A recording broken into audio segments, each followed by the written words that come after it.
দুনিয়াতে উলঙ্গ আইসি এই সাদা কাপড়টার জন্য, এই সাদা কাপড়টার জন্য আইসি দুনিয়াতে। পুরুষ মানুষ ঢাকার দরকার নাই, সাদা কাফন দেখলে অন্তরের মধ্যে কি আসে? একটু ভয়।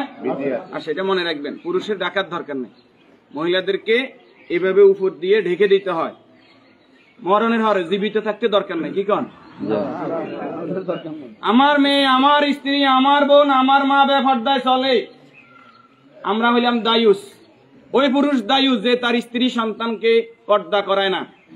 আপনি থাকতে আপনার স্ত্রী কিভাবে ফেরিওয়ালার সামনে যায় আলু ফ্রাইস কিনে, আপনি দেশে থাকতে, আপনি এলাকা থাকতে আপনার স্ত্রী কিভাবে মার্কেটিং করে যায়, এভাবে বাজার সদাই করে, আপনি পুরুষ কেন পর্দার ব্যাপারে সচেতন নয়?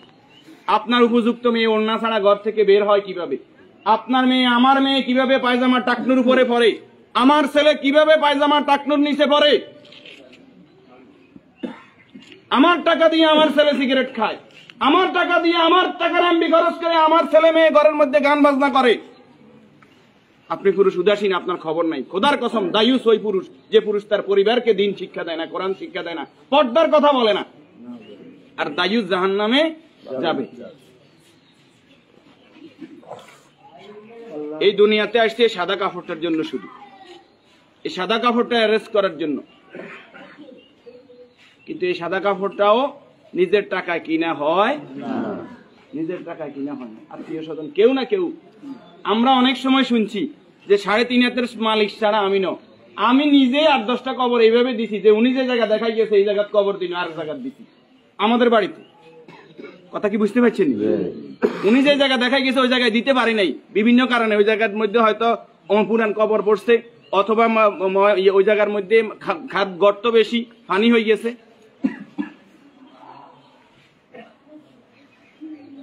তাহলে আমার শেষ জায়গাটাও আমার নির্দেশনা মতো হয় না, পরিবারে যারা আছে তাদের নির্দেশনা মতো হয়। যে রাসূলের সম্মানমর্যাদা এত বেশি, সেই রাসূলের প্রতি দুরূদ ও সালাম সাল্লাল্লাহু আলাইহি ওয়াসাল্লাম। সম্মানিত উপস্থিতি, আল্লাহর গোলাম চেহারাতে বলতেছে অবশ্যই নেককার পরেজগার ছিল। আল্লাহ তাআলা ওনার জীবনের গুনাহগুলো মাফ করে দেন, আমিন। যে নেক আমলগুলো করেছে, দান সাদাকা করেছে, বদৌলতে কবর, হাসর, মিজান, ফুলসিরাত আল্লাহ কি করে দেখ, মাফ করে দেখ। আমরা যারা জানাজায় উপস্থিত হয়েছে আল্লাহ আমাদেরকে মাফ করে দেখ। আল্লাহ তাআলা এই পরিবারকে ধৈর্য ধারণ করার তৌফিক দান করুন, আমিন। 40 জন জানাজাতে কাদেরকে উপস্থিত করাইবেন? আমাদের কত বলবো, বলতে আর বলতে মনে চায় না। সব জানেন কিন্তু আমল নাই। আপনি জানেন যে আত্মীয়তার সম্পর্ক নষ্টকারী জাহান্নামে যাবে, আপনি নিজেই সেই সম্পর্কটা বারবার নষ্ট করেন।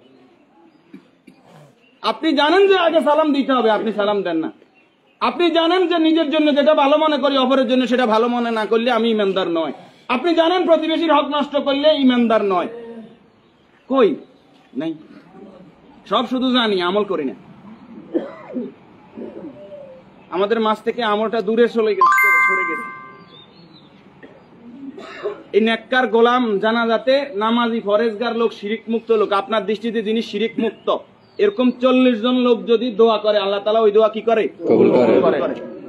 40 জন হাইবেন আইতেন ন, উনি নামাজি ফরেজগার, উনি হয়তো আপনি মনে করেন যে মাজারে সেজদা দেন শুধু কবিরা গুনাহ, মাজারে সেজদা দেন বুঝি শিরক। শনিবার মঙ্গলবার কি শিরক না? শনিবার মঙ্গলবার হিসাব করা শিরক না নি? শিরক, এটাও শিরক। এই যে জাদু টোনা করা, এটা কি শিরক না নি?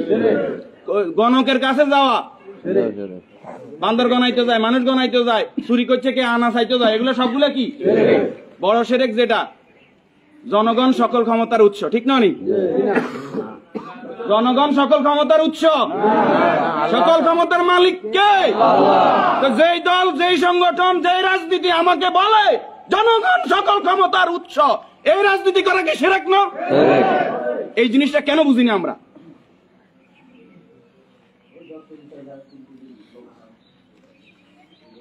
আপনি মুখে বললেন জনগণ সকল ক্ষমতার উৎস, অন্তরে আপনি বলবেন যে হ্যাঁ আল্লাহ সকল ক্ষমতার উৎস, এটা তো আল্লাহ মানে না।